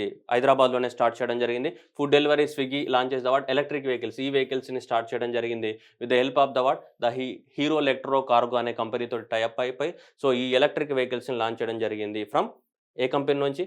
హీరో ఎలక్ట్రో కార్గో అనే కంపెనీ ద్వారా. సో హైదరాబాద్లో ఫుడ్ డెలివరీ కోసం మనకి ఎలక్ట్రిక్ వెహికల్ని లాంచ్ చేయడం జరిగింది. ఏది? Swiggy. Okay, next decentralised biomedical waste. So decentralised biomedical waste incinerator. So Buxar, ఎక్కడ బక్సార్ అంటే ఎక్కడ ఉంది? మనకి బీహార్లో ఉన్నటువంటి బక్సార్లో లాంచ్ చేయడం జరిగింది. దీన్ని మ్యానుఫ్యాక్చర్ చేసిన వాళ్ళు గణేష్ ఇంజనీరింగ్ సంస్థ అనేది మ్యానుఫ్యాక్చర్ చేయడం జరిగింది. ఏంటిది డీసెంట్రలైజ్డ్ అంటే? ఏంటిది? ఎక్కడికన్నా నువ్వు చేతిలో పట్టుకొని క్యారీ చేయొచ్చు అనమాట. సెంట్రలైజ్డ్ అంటే ఒకటే దగ్గర ఉంటుందండి. డీసెంట్రలైజ్డ్ అంటే నువ్వు ఎక్కడికైనా తీసుకెళ్ళచ్చు. అంటే సింపుల్గా చెప్పాలంటే అది పోర్టేబుల్. అదేంటిది మనకి? సో పోర్టేబుల్ బయోమెడికల్ వేస్ట్ని ఇన్సిరేటర్. అది అంటే ఎక్కడికైనా నువ్వు తీసుకెళ్తే దాంట్లో మాస్కులు కానీ ఏమంటాం ఇంజెక్షన్స్ కానీ లేదంటే ఏమంటాం కాటన్ కానీ హాస్పిటల్లో వాడేటి ఇవన్నిటిని కూడా ఏం చేసి దాంట్లో డంపింగ్ చేస్తే అదంతా కూడా ఏమైతే దాంట్లో ఉన్న టాక్సిక్స్ అన్నిటిని కూడా ఏం చేస్తుంది? తీసి పడేస్తుంది అనమాట. అలా ఎక్కడికంటే అక్కడికి క్యారీ చేయగలిగే కెపాసిటీ ఉన్నటువంటి బయోమెడికల్ ఇన్సిరేటర్స్ని తయారు చేయడం జరిగింది. అవి ఎక్కడికైనా ఈజీగా క్యారీ చేయడానికి అవకాశం ఉంటుంది. అలాంటిది మొట్టమొదటిసారిగా భారతదేశంలో ఇక్కడ మనకి బీహార్లో మనకి స్టార్ట్ అవ్వడం జరిగింది. Next Atmanirbhar Bharat corner. So Atmanirbhar Bharat corner అంటే ఏంటిదంటే మన దేశం అనేది వేరే దేశాలతో సంబంధాలను మెయింటైన్ చేసేటప్పుడు మన దేశం అనేది వేరే దేశాలలో ఎంబసీస్ ఉంటాయి. మనకి యూఏలో ఇండియన్ ఎంబసీ, అమెరికాలో పోతే అమెరికాలో కూడా ఇండియన్ ఎంబసీ, అలా అన్ని కంట్రీస్లో మన ఎంబసీ ఉంటుంది కదా. అలా మన ఎంబసీస్ ఎక్కడెక్కడైతే వేరే వేరే దేశాలలో ఉన్నాయో అక్కడక్కడ ఏం చేస్తున్నారంటే మన భారతదేశంలో ప్రొడ్యూస్ అయిన వస్తువులు ఏవైతే ఉన్నాయో వేటికైతే జాగ్రఫికల్ ఇండికేటర్ ట్యాగ్ ఉన్నాయో అలాంటి వస్తువులని వేరే దేశాలలో మన ఎంబసీస్ ఎక్కడున్నాయో ఎంబసీలలో ఒక షాప్ పెట్టి ఆ షాపులలో అమ్మడానికి గవర్నమెంట్ నిర్ణయం తీసుకుంది. దాన్నే ఆత్మనిర్భర్ భారత్ కార్నర్ అని చెప్తుంటాం. ట్రైఫెడ్. సో ట్రైబల్స్ తయారు చేసినటువంటి వస్తువులు ఏవైతే ఉంటాయో ఆ ట్రైబల్స్ తయారు చేసినటువంటి వస్తువులని వేరే దేశాలలోకి వెళ్ళి అక్కడ మన ఇండియన్ ఎంబసీస్ ఏవైతే ఉన్నాయో అలా ఒక 100 కంట్రీస్లో ఉన్నటువంటి ఇండియన్ ఎంబసీస్కి వెళ్ళి అక్కడ షాప్స్ పెట్టి అక్కడ అమ్మడానికి కోసం నిర్ణయం తీసుకున్నారు. దాని పేరు ఏంటిది? Atmanirbhar corner. So in ministry of the వీళ్ళ కంట్రోల్లోనే ఉంటాయి కదా ఎంబసీస్ అని. ఎవరి కంట్రోల్లో? ఎక్స్టర్నల్ అఫైర్సే కదా. So across the world in 100 Indian So missions and the embassies across the world. E-Corner is exclusive space to promote the GI tagged tribal art and craft products beside the natural and organic products. ఏవైతే ఉన్నాయో వాటన్నిటిని కూడా వేరే దేశంలలో మన ఆఫీస్లలో అమ్ముతారు అనమాట. ఏ ఆఫీస్లలో మన embassies ఎక్కడైతే ఉన్నాయో అక్కడ అమ్మడం జరుగుతుంది. దాని పేరు ఏంటిది? Atmanirbhar corner.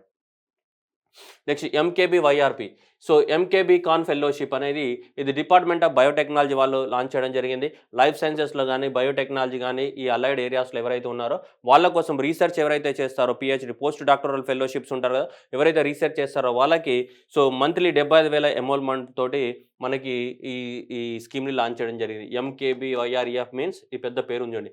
MK Bhan fellowship young researcher fellowship programme aim to brighten the researchers below 35 years of the age in the country after PhD in any branch of the life sciences, biotechnology and the allied సెక్టార్లలో నెలకు 75,000 రూపాయల చొప్పు నుంచి funding ఇస్తుంది. దాదాపు నువ్వు ఏదైనా ఒక field ఎంచుకొని దాంట్లో రీసెర్చ్ చేయడానికి అవకాశం ఉంటుంది, స్పెషల్గా ఇది బయోటెక్నాలజీ ఈ ఫీల్డ్ లోపల.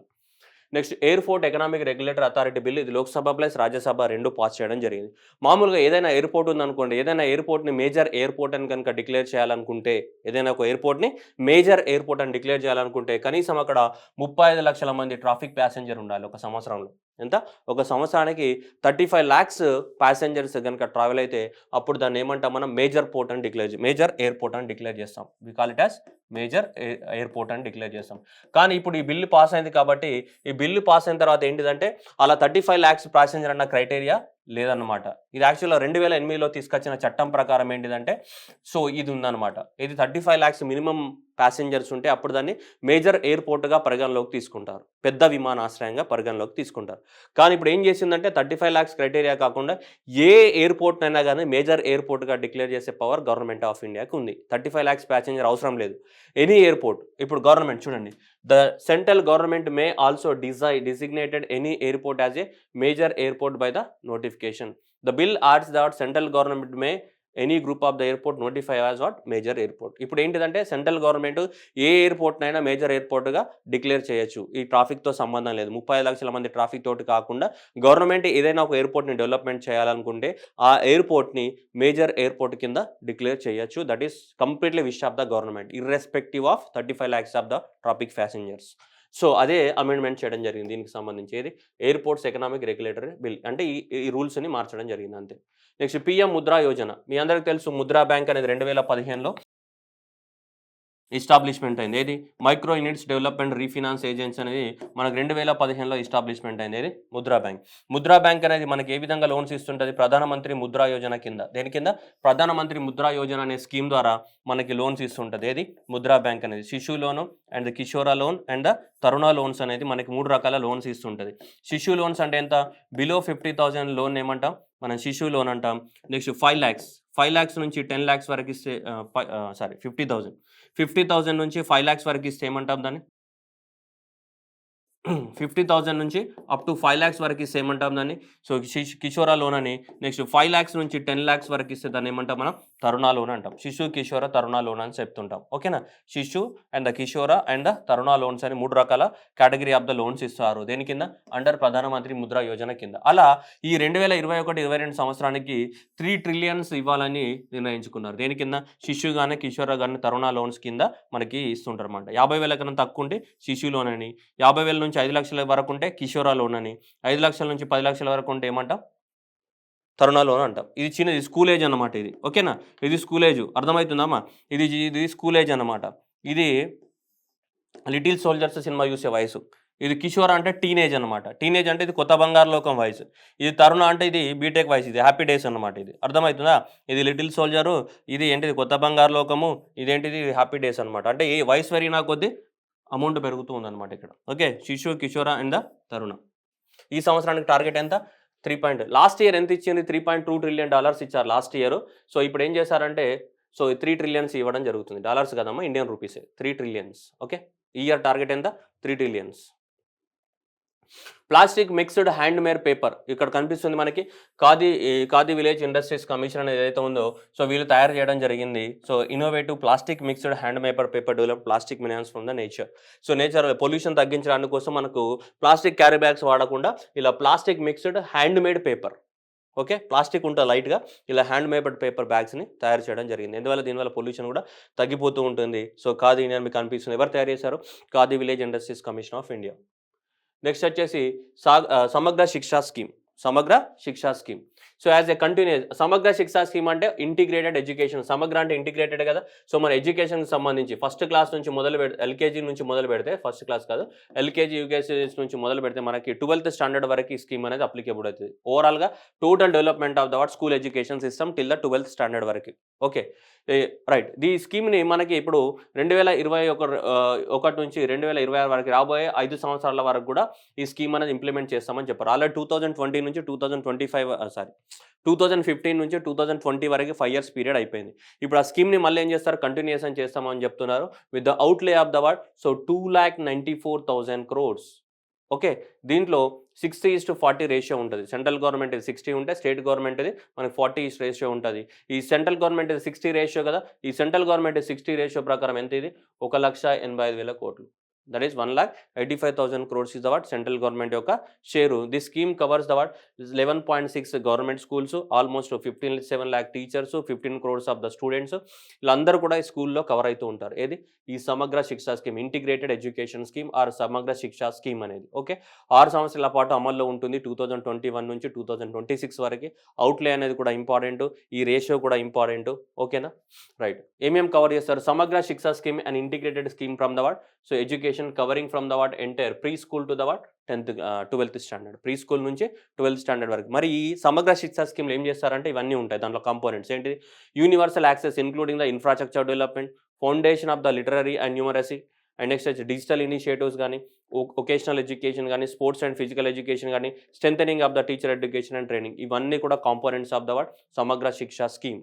ఇంటిగ్రేటెడ్ ఎడ్యుకేషన్ స్కీమ్లో ఇవన్నీ కూడా కాంపోనెంట్స్. ఇవన్నిట్లను ఇంప్లిమెంట్ చేయడానికి కోసం మనకి ఎంత? 2,92,283 కోట్లు అనేది మనకి సో అనౌన్స్మెంట్ చేయడం జరిగింది. ఓకే, 2,94,283 కోట్లు అనేది. సో ఎగ్జామినేషన్లో most important. So please try to memorise all. This is going to be the very important question. ఎగ్జామ్లో రావచ్చు ఇది. Next INS Vikrant. INS Vikrant ఇది ఐఎన్ఎస్ విక్రాంత్. సో ఈ ఐఎన్ఎస్ విక్రాంత్ భారతదేశం యొక్క మొట్టమొదటి ఏంటిది? Indigenously manufactured aircraft carrier. మన భారతదేశంలోనే మ్యానుఫ్యాక్చర్ చేసినటువంటి ఏంటిది? Aircraft carrier. Aircraft carrier అంటే మన టెక్నాలజీ తోటి మనమే తయారు చేసినటువంటి ఎయిర్ క్రాఫ్ట్ క్యారియర్. అంతకుముందు లేవంటే అంతకుముందు మనం వేరే దేశం నుంచి కొనుక్కొని వాటిని మాడిఫై చేసుకొని వాడుకున్నాం తప్ప మన దగ్గర ఎయిర్ క్రాఫ్ట్ క్యారియర్ని సో తయారు చేసుకునే టెక్నాలజీ అనేది మన దగ్గర లేదు. First time Cochin ship yard లోపల మన టెక్నాలజీ తోటి మనము తయారు చేసుకోవడం జరిగింది. దేన్ని? ఇదంతా కూడా ఎంత? 40,000 tons వెయిట్ కానీ, 62 meters ఆఫ్ ద విడ్త్ కానీ, 262 meters ఆఫ్ ద లెంత్ కానీ, మనకి 59 meters ఆఫ్ ద హైట్ కానీ ఇంత ఉంటుందన్నమాట దీనిలో. సో 1700 మంది క్రూ దీంట్లో ఉండొచ్చు అనమాట. దాదాపు ఇది 28 knots స్పీడ్ తోటి వెళ్తూ ఉంటుంది. సో దాదాపు 7,500 nautical miles వరకు ట్రావెల్ చేయగలదు ఇది. So INS so Vikrant. So that is the prime minister Narendra Modi so congratulated the Indian navy and the Cochin shipyard. ఎవరు తయారు చేస్తారు దీన్ని? Cochin shipyard limited. That is the first indigenously aircraft carrier. That name is INS Vikrant. INS Vikrant. So okay, very very important question. ఎవరు తయారు చేశారు అన్నది? India's first aircraft carrier ఏంటిదమ్మా? INS Vikrant. INS Vikrant. అంతకుముందు ఉండేది ఐఎన్ఎస్ విక్రమాదిత్య. ఇప్పుడు ప్రస్తుతానికి మనకి ఐఎన్ఎస్ విక్రమాదిత్య ఐఎన్ఎస్ కాదు, IAC, Indian air craft carrier Vikramaditya. ఇప్పుడు ప్రస్తుతానికి భారతదేశంలో ఒక ఎయిర్ క్రాఫ్ట్ క్యారియర్ ఉంది. అదేంటిదంటే విక్రమాదిత్య. అది కూడా పాతది, అది కూడా మన టెక్నాలజీ కాదు, వేరే దేశం నుంచే తీసుకుని దాన్ని మాడిఫై చేసుకొని వాడుకుంటున్నాం. ఐఎన్ఎస్ విక్రమాదిత్య. కానీ మన ఓన్ టెక్నాలజీ తోటి మొట్టమొదటిసారి మనం నిర్మించుకున్నటువంటి ఎయిర్ క్రాఫ్ట్ క్యారియర్ ఏది? IAC, Indian air craft carrier Vikrant. INS Vikrant. Very very important question. ఎవరు? కొచ్చిన్ షిప్ యార్డ్ వాళ్ళు తయారు చేయడం జరిగింది. Next international solar alliance. International solar alliance అనేది మనకి గవర్నమెంట్ ఆఫ్ ఇండియా అనేది 2015లో స్టార్ట్ చేశారు. ఇప్పుడు వరల్డ్ మ్యాప్ ఇలా తీసుకున్నాం అనుకోండి. వరల్డ్ మ్యాప్ తీసుకున్నప్పుడు ఇది ఈక్వేటర్, ఇక్కడ tropic of cancer, tropic of capricorn ఉంది. ఇలా సన్లైట్ ఇక్కడ నుంచే కదా పడేది మనకి. సన్ రైస్ అనేది ఇలా పడ్డప్పుడు ఎవరైతే ఈ కంట్రీస్ ట్రాపిక్స్ మధ్యలో ఉన్నారో, ఈ ట్రాపిక్ ఆఫ్ క్యాన్సర్ కానీ ట్రాపిక్స్ ఇది అంటే ఈ రేంజ్లో ఈ ట్రాపిక్స్ మధ్యలో ఉన్నారో వీళ్ళకి ఏంటిదంటే ఎక్కువ మొత్తంలో సన్లైట్ రీచ్ అవుతుంది. ఇక్కడ ఎక్కువ మొత్తంలో సన్లైట్ రీచ్ అవుతుంది. ఈ ఎక్కువ మొత్తంలో సన్లైట్ రీచ్ అవ్వడానికి ఏమున్నాయి, రీచ్ అవుతాయి కదా, వీళ్ళకి ఎక్కువ మొత్తంలో సోలార్ ఎనర్జీని పొందడానికి అవకాశం ఉందన్నమాట. 365 డేస్లో చాలా ఎక్కువ మొత్తంలో సోలార్ ఎనర్జీ అనేది విత్ ఇన్ ద ట్రాపిక్స్ వస్తుంటాయి. ఎందుకంటే ఇలా నువ్వు వెళ్ళిన కొద్దీ సన్ రేస్ యొక్క డిస్టెన్స్ అనేది ఏమైతే ట్రావెలింగ్ డిస్టెన్స్ పెరిగిన కొద్దీ ఇంటెన్సిటీ ఆఫ్ ద సన్లైట్ ఏమైతే తగ్గిపోతుంది. కాబట్టి ఈ రేంజ్లో ఈ మధ్యలో ఉన్నాయి కదా, ఈ మధ్యలో ట్రాపిక్స్ మధ్యలో ఉన్న కంట్రీస్ ఎవరైతే ఉన్నారో ఈ ట్రాపిక్స్ మధ్యలో ఉన్న కంట్రీస్కి సన్లైట్ ఎక్కువ రీచ్ అవుతుంది. కాబట్టి వీళ్ళకి సోలార్ ఎనర్జీని డెవలప్ చేయడానికి కోసం ఎక్కువగా స్కోప్ ఉంటుంది ఎవరి ట్రాపిక్స్కి. అలా 2015 సంవత్సరంలో మనకి ప్యారిస్లో మీటింగ్ జరిగినప్పుడు గవర్నమెంట్ ఆఫ్ ఇండియా ప్రపోజ్ చేసింది ఏంటిది, ఇంటర్నేషనల్ సోలార్ అలయన్స్ అని ఒకటి ఫామ్ చేయాలని government of India in association with the ward France. ఈ రెండు దేశాలు కలిసి ఇంటర్నేషనల్ సోలార్ అలయన్స్ అనే ఒక ఆర్గనైజేషన్ని ఫామ్ చేయడం జరిగింది. అలా 2016 సంవత్సరంలో చాలా కంట్రీస్ అనేటివి సైన్ చేయడం జరిగింది. అయితే ఇందులో సైన్ చేసిన కంట్రీస్ అన్నీ కూడా ఏ కంట్రీస్ అంటే ఈ ట్రాపిక్స్ మధ్యన ఉన్న కంట్రీసే ఉన్నాయి. ఎందుకంటే వీళ్ళకే సన్లైట్ అనేది ఎక్కువగా వస్తుంది. ఓకే, కానీ ఈ అవుట్ సైడ్ ద ట్రాపిక్స్ వెళ్ళామనుకోండి, ఇక్కడికి వెళ్ళిన కొద్ది సన్లైట్ అనేది ఏమవుతుంటుందమ్మా, తగ్గిపోతూ ఉంటుంది అవుట్ సైడ్ ద ట్రాపిక్. కానీ ఇక్కడ అవుట్ సైడ్ ద ట్రాపిక్స్ ఉన్న కంట్రీస్ అనేటివి పెద్దగా ఇంట్రెస్ట్ చూపలేదు దీంట్లో జాయిన్ అవ్వడానికి.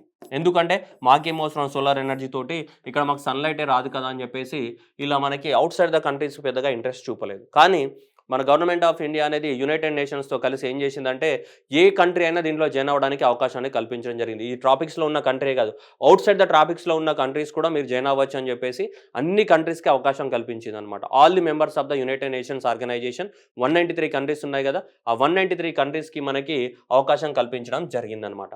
ఆ 193 కంట్రీస్కి అవకాశం కల్పించినప్పుడు అంటే ట్రాపిక్స్లో ఉన్న కంట్రీస్, ట్రాపిక్స్లో లేని కంట్రీస్ కూడా అవకాశం కల్పించింది. అలా ఇప్పుడు జర్మనీ అనేది ఏమైంది, Germany became the 5th country to sign the International Solar Alliance Framework Agreement after the amendment to it on 8th January of the 2000, opening its membership to all members of the states of the United నేషన్స్లో ఉన్నటువంటి అన్ని దేశాలు join అవ్వచ్చు. కానీ ఇంతకుముందు ఎన్ని దేశాలు join అయినాయి, ఇంతకుముందు జస్ట్ చూడండి ఇక్కడ 121 కంట్రీస్ ఉన్నాయి. ఇంతకుముందు జాయిన్ అయిన కంట్రీస్ 121.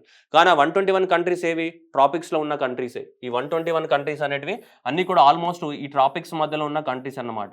ఎందుకంటే వీళ్ళు ఎవరు జాయిన్ కాలేదు. కానీ ఇప్పుడు ఏం చేస్తాం మనం, ఎవరైనా జాయిన్ అవ్వచ్చు అని చెప్పాం. అలా జర్మనీ కూడా జాయిన్ అయింది. అలా జర్మనీ ఎన్నో కంట్రీ, 5th కంట్రీ అనమాట. ఇప్పుడు దేంట్లో ఆఫ్టర్ ట్రాపిక్స్ తర్వాత ఓవరాల్గా ఎవరైనా జాయిన్ అవ్వచ్చు అని మనం చెప్పిన తర్వాత జాయిన్ అయిన 5th country. Indian institute of the space science and the technology IIST, ఇది ఎక్కడ ఉంది, తిరువనంతపురం కేరళలో ఉంది. వీళ్ళు మనకు నెదర్లాండ్కి చెందినటువంటి డెల్ఫ్ట్ యూనివర్సిటీ తోటి అగ్రిమెంట్ రాసుకున్నాడు స్పేస్ టెక్నాలజీ రీసెర్చ్ చేయడానికి కోసం. ఇక్కడ నెదర్లాండ్స్కి సంబంధించినటువంటి డెల్ఫ్ట్ యూనివర్సిటీస్ తోటి ఎవరు, Indian institute of the space and science technology ఇక్కడ తిరువనంతపురం కేరళలో ఉన్నటువంటి ఈ యూనివర్సిటీ అండ్ నెదర్లాండ్ యొక్క డెల్ఫ్ట్ యూనివర్సిటీ, ఈ నెదర్లాండ్ యొక్క ఓల్డెస్ట్ యూనివర్సిటీ అన్నమాట స్పేస్ టెక్నాలజీకి సంబంధించి.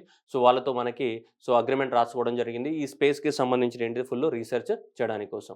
Okay, next fast track special courts.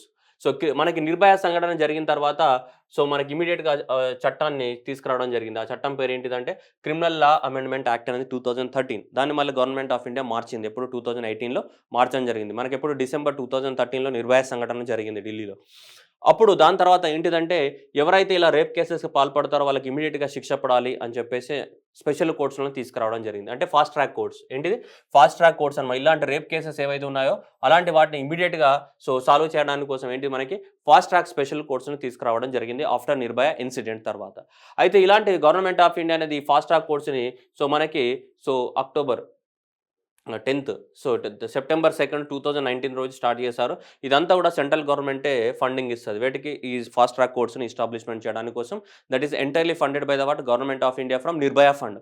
ఈ నిర్భయ ఫండ్ ఎక్కడిది అంటే ఎవ్రీ ఇయర్ బడ్జెట్లో 1000 కోట్లు అలొకేట్ చేసినారు. ఇప్పుడు 2013, 14, 15, 16 అలా సంవత్సరానికి 1000 కోట్లు నిర్భయ ఫండ్ కింద అలొకేట్ చేస్తారు. కానీ ఒక్కనాడు కూడా వాడింది లేదు.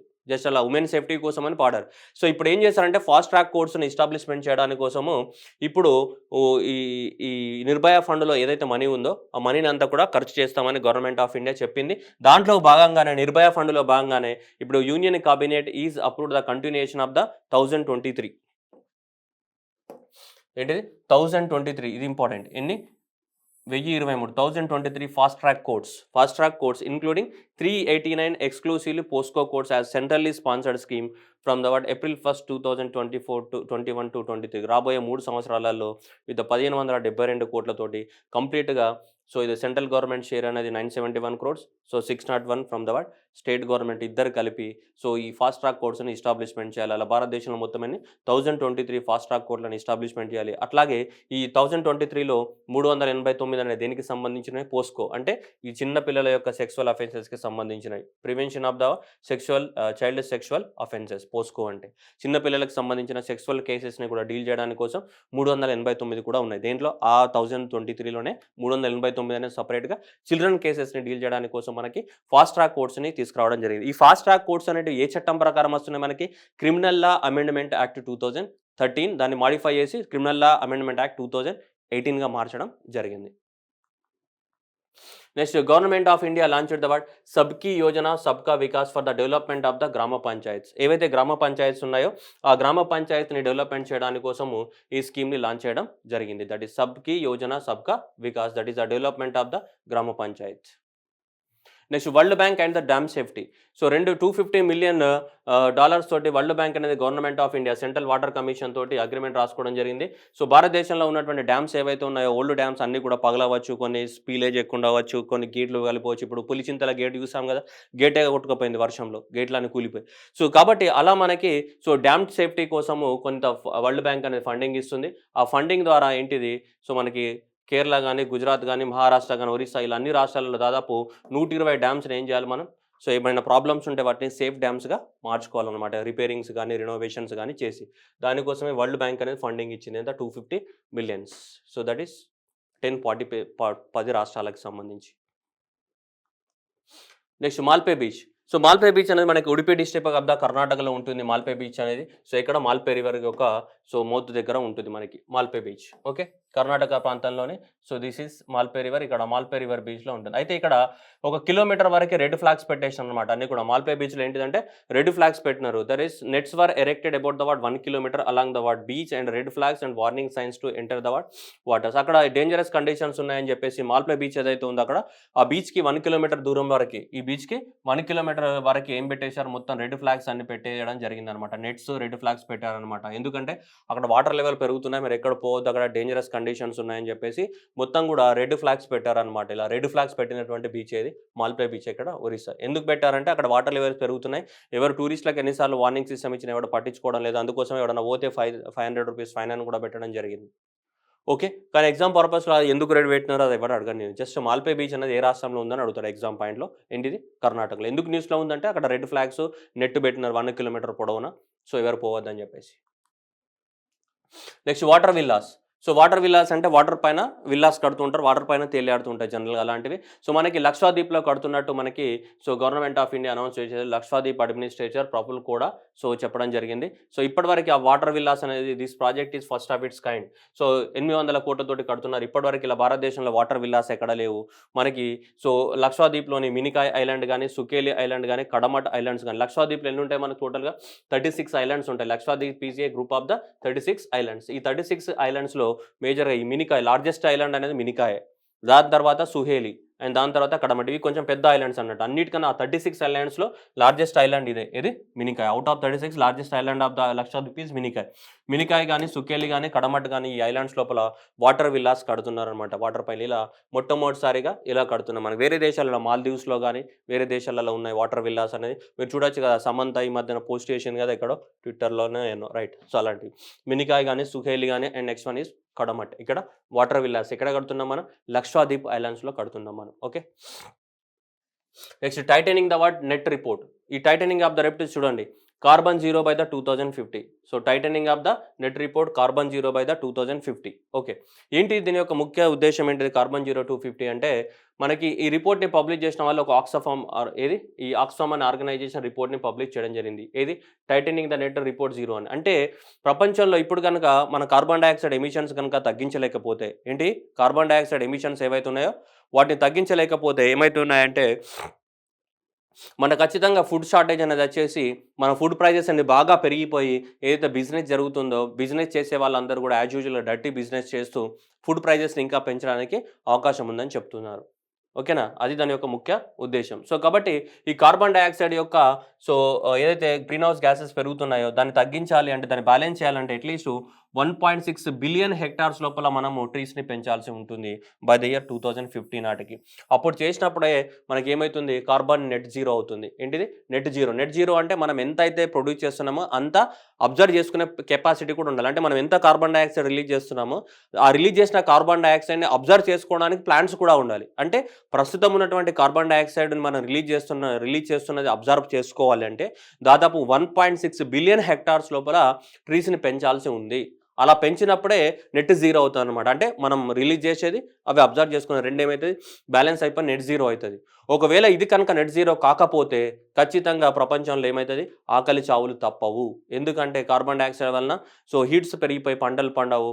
సో పంటలు పండకపోవడం వల్ల ఫుడ్ షార్టేజ్ జరిగి బిజినెస్ మెన్ వాళ్ళు ప్రైజెస్ అనేటివి పెంచి చాలా ఎక్కువ మొత్తంలో డర్టీ బిజినెస్ చేస్తారని land hungry net zero food prices అనేది 80% పెంచడానికి అవకాశం ఉంది. అందుకోసం నెట్ జీరోని మెయింటైన్ చేయాలి 2050కి అలా చేయాలంటే ఇంత ఫారెస్ట్ ఏరియాస్ని పెంచాలని చెప్పేసి మనకి ఈ రిపోర్ట్ చెప్తుంది. ఇది tightening the what net report అని.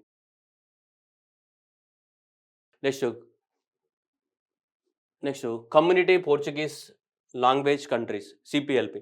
ఏ కంట్రీస్కి అయితే మనకి పోర్చుగీస్ లాంగ్వేజ్ అనేది అఫీషియల్ లాంగ్వేజ్గా ఉందో అలాంటి కంట్రీస్ని ఏమంటాం లూసోఫోన్స్ అని చెప్తుంటాం. ఏమంటాం Lusophone countries. So there are estimated that 270 million people spread across the 10 sovereign states and the territory recognized Portuguese as a their official language. ఏ కంట్రీస్కి అయితే పోర్చుగీస్ అనేది అఫీషియల్ లాంగ్వేజ్ ఉంటాయో అలాంటి కంట్రీస్ అంటే లూసోఫోన్స్ అని చెప్తుంటాం. ఏమంటాం లూసోఫోన్స్.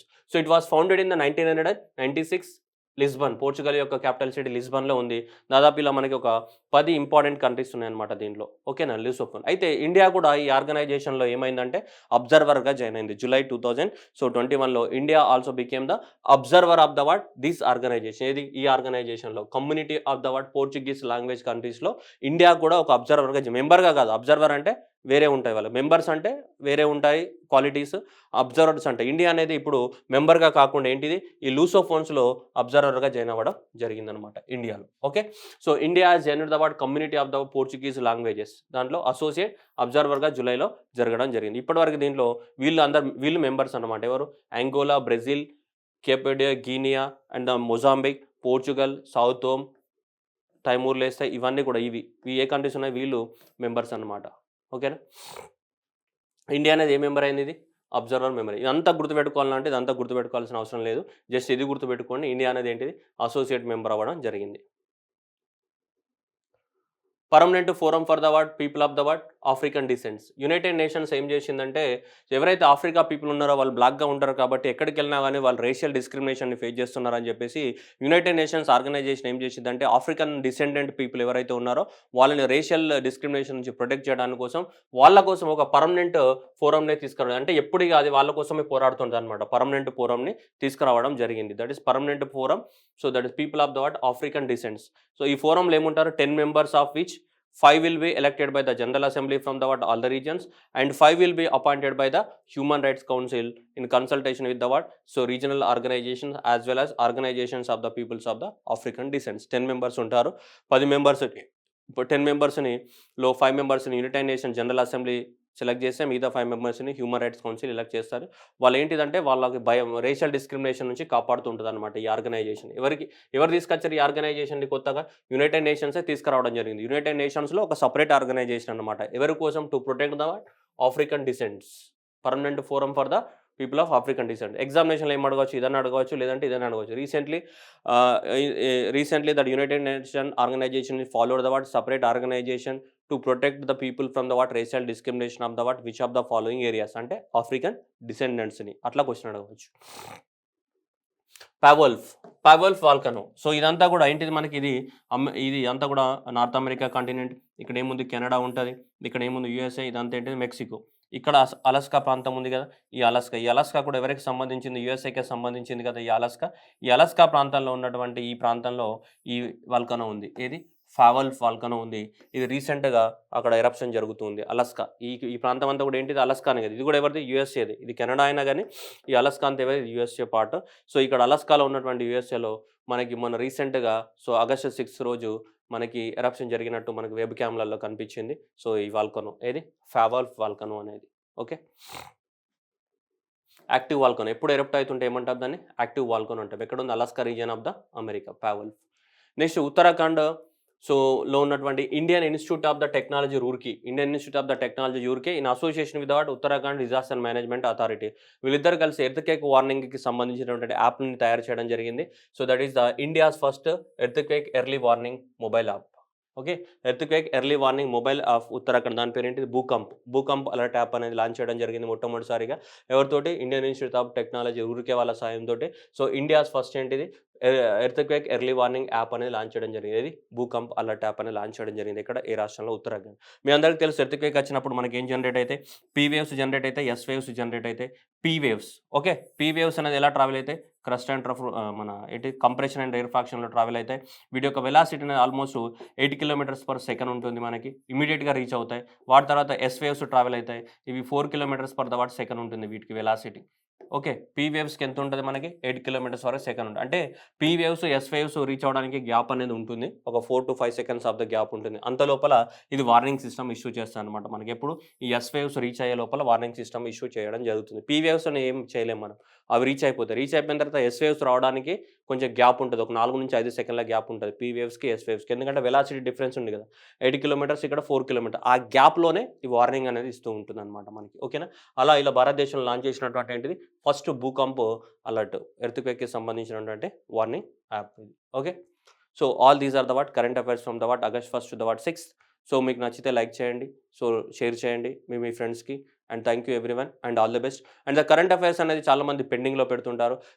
దయచేసి మీ అందరికి రిక్వెస్ట్ ఏంటిదన్నమా అంటే కరెంట్ అఫైర్స్ అనేది ఎప్పుడు పెండింగ్‌లో పెట్టకండి. ఏ రోజుది ఆ రోజు చదువుకొని ఇమ్మీడియేట్‌గా నోట్ డౌన్ చేసుకోండి. కింద డిస్క్రిప్షన్‌లో లింక్ ఉంటది. ఆ లింక్ ద్వారా మీరు పీడీఎఫ్‌ని డౌన్‌లోడ్ చేసుకోవచ్చు. ఎప్పటికప్పుడు ఏ రోజు అప్‌లోడ్ అయితే ఆ రోజే ఇమ్మీడియేట్‌గా చూసేసి రివైజ్ చేసుకోండి. దీన్ని పెండింగ్‌లో పెడితే కరెంట్ అఫైర్స్ అనేది మీకే మళ్ళీ ఇబ్బందిలో పడతారు. ఓకే. Thank you everyone.